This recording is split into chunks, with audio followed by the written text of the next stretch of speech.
Okay, so let's just speed up a little bit, okay? What we have is, our first one is called the Burgess model, all right? So claimed that the center of all towns and cities there was a CBD, a central business district. So that's where all the offices and retail and shopping and stuff happened, all right? So that's what he said. All cities and towns had this. Towns then grew out from the CBD in concentric circles. I'll show you the diagram in a second. The resultant circles were based on the age of houses and the wealth of their occupants. So that's important. So he said as you moved away from this center, okay, buildings became newer and residents or occupants or people became richer. Okay, with buildings becoming newer and occupants more wealthy with the increasing distance away from the CBD. So he was essentially just saying that history layered up, all right? So the city started. Actually, I'll go through the diagram with you in just a second, all right? The next bit then, Hoyt. Okay, so we have Hoyt just here. His one was based around public transport, okay? Okay, so Hoyt was developed his around public transport, okay? So once public transport became a thing, he said that cities developed in big chunks, all right? So he suggested that urban areas developed in sectors or wedges alongside main transport routes in and out of the city. All right, so as more and more transport routes developed, certain areas of the city would then develop following these. All right, so industry and low-cost housing developed in one part of town. All right, then newer industry and modern low-cost housing would also develop there. So the two key points from his was they lined up along public transport, and then number two, I've added cities divided up by land use. So if one area was used for industry previously, then new areas of industry would also go there. All right. Now what we have is, we've got two little diagrams here. Okay, very, very simple. This is Burgess. So he said CBD, as you can see by the purple, okay, and I've added CBD offices and retailer shops in the middle. All right, Hoyt actually agreed with him at this, that the central business district was in the middle. But then Burgess said, right, the first layer would be around here, industry. Then you get the housing for the workers for industry. Then people would move out a little bit further and further again. Okay, and as you moved away from the CBD, okay, houses got more modern and bigger and people got wealthier. All right, so wealth and newer buildings. Okay, now Hoyt was a little bit opposite. He said again, yes, the CBD is in the middle, but then depending on transport routes, if there's a canal, a railway, a main road, certain things would grow along those transport routes. And he also said then that these areas would constantly through history be used for the same kind of activity. All right, so if this was industry, if this red was industry 100 years ago, new industries would come in and they would set up here as well for the same reasons. Okay, now you need to make a sketch of both of these. All right, very, very simple, and add your key below it. Now I've added some little bits here. So central business district, we'll look at it in a little bit. Offices and retail, wholesale manufacturing, industries and warehouses, and then all of these are residential. Okay, remember you have to find lots of places for people to live. I've drawn a little arrow coming down here saying moving further from CBD, the super rich can live. Okay, so moving further from CBD, sorry. So as you move away, you go from low class, medium class, high class. Okay, so increase in wealth, remember. Some of the super wealthy people can afford to live in the CBD. We'll look at that again in a couple of minutes. But make a sketch here, two diagrams, okay? And again, just the twilight zone is added in here as well for these areas. They're starting to die down nowadays. All right. Okay, just at the bottom of page 42 then. So urban land use and functional zones. So you've seen these words before, all right? The four main types of function or land use are shops and offices, industry, housing, and open space. So what I've done is I've made a little note here.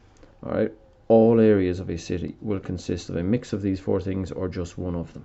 So no matter what city you go to, you'll find these things. Some of them are lumped together, some areas are just exclusively one of these uses. All right, so these are subject to several factors. All right, so what the area or what the land can be used for is subject to a couple of factors, and the first one is obviously cost and space. All right, Land values are highest and available sites more limited in the CBD. If you look back up at your two diagrams, you'll notice that the CBD is the smallest area in both of the Burgess and Hoyt models. So the land use is the highest, the value is the highest, the cost is the highest there to buy land, and also there's the least amount of land. Okay, I've had a little note down here. CBD, not a lot of space and high demand for it, especially from companies and businesses. So that makes it very high cost. There's not a lot of it and lots of people want it. Okay, so the CBD will have skyscrapers to make the most of the space available. All right. Now, age also, as this is another factor that affects where these will be. As towns develop outwards, okay, they spread outwards. Remember our keyword urban sprawl. The oldest buildings were near the city centre. All right, and the newest ones towards the outskirts. So it's like building up layers. Start in the middle, work out, work out, work out. Wherever there's space, newer and newer buildings will be built. What we will look at it, however, is how a lot of the old buildings are starting to be broken down. Okay, going to jump on to page 43 for a little bit over there. Okay, so the third factor, another factor we can look at, is changes in demand. Okay, so land use and function change over time. We've talked about that, how the function can change. So again, back in the 19th century, factories and industry were located right beside the CBD, whereas today modern industry prefers to be further away, right on the edge of the city. Alright, why? More space, cheaper land, better transport. So the functions have changed, so that affects what the land use is used for, okay? Whereas industry used to be found right in the centre of town, now it's starting to move out to the edges of cities, okay? Alright, still on page 43. So accessibility is another factor, right? So these are the factors which affect how land will be used in a city, okay? The CBD, where the main routes from the suburbs and the surrounding towns meet, they're the easiest places to reach, okay? So they'll usually contain the bus stations, the train stations, water networks, all that kind of thing, all right? The London Tube is a good example. It feeds the whole city, but all of the lines meet right in the CBD, okay? And it's an incredible system. At any time, I think there's over 500,000 people underground on trains in London. All right, so if you ever get the chance to visit, I strongly suggest going for a ride on the tube. And then the final one I want to go to is the wealth of the inhabitants. The poor members of the community tend to live in cheaper housing near the CBD. Now, be very careful. In the CBD, land is very expensive. Immediately around the CBD, there's a lot of very old, remember we said older housing in the middle, newer, nicer housing out towards the edges of the city. So poor people will tend to live in this kind of very cramped inner city housing, which we'll look at in a little bit as well. Okay? So what I've said is, what's this? People are less likely to be able to afford high transport and housing costs. Okay, so housing costs places near the city boundary. So the housing costs more out towards the edge of the cities now. More space and bigger houses on outskirts. That's what I've said. All right. One last little bit I want to look at. Just on page 43, as you can see, this is like a cross section taken through. I think they use London as an example. Okay. So look, in the middle, CBD. All right. Skyscrapers, lots of buildings, no green space, and so on. Okay. Then what you have is you've got these little 19th century bits, twilight zone. So you've got old factories, lots of very, very packed in housing, okay? Inner city housing, all right? Indoor amenities, so kind of poor level buildings here and here.